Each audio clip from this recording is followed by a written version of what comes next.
I think one of the other things to really consider when looking at a 3-point model versus a 4-point model is the ease and ability of a 4-point model provider to expand rapidly to meet your business needs by way or by virtue of being able to expand with a specific e-invoicing provider that will bring benefit to your organization. So for example, if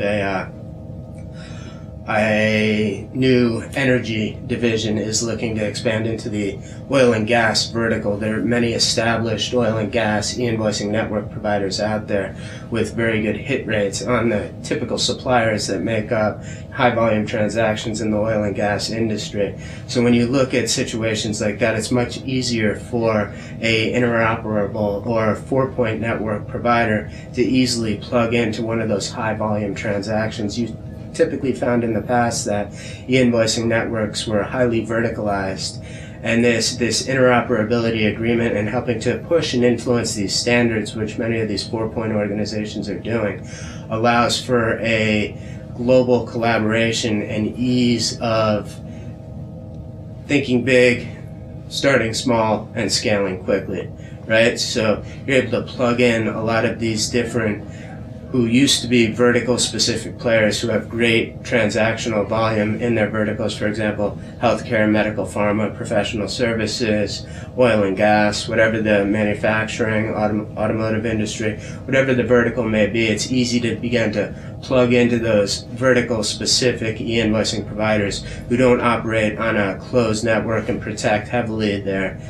existing supply network. So I think this open standard is going to become a requisite for even those 3-point providers today. They're still looking to protect that transactional volume, if you will, because they get the buy side and the supplier side of the transaction. I think the 4-point network providers that are in it for furthering the expansion of e-invoicing globally have looked and understand and agree collaboratively as part of their agreements, etc., that this is how the business model is going to work for us all. And they're pragmatic about the growth of electronic invoicing, doing it profitably, don't get me wrong, but not maximizing profit across both sides of the transaction. They realize that they're there to supply their customers or their suppliers with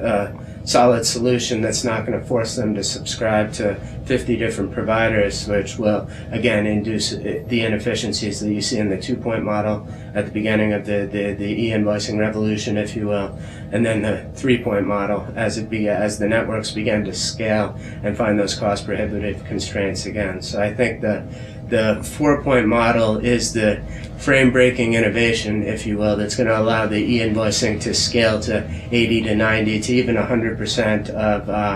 the supply-side transactions or buy-side transactions for buying organizations.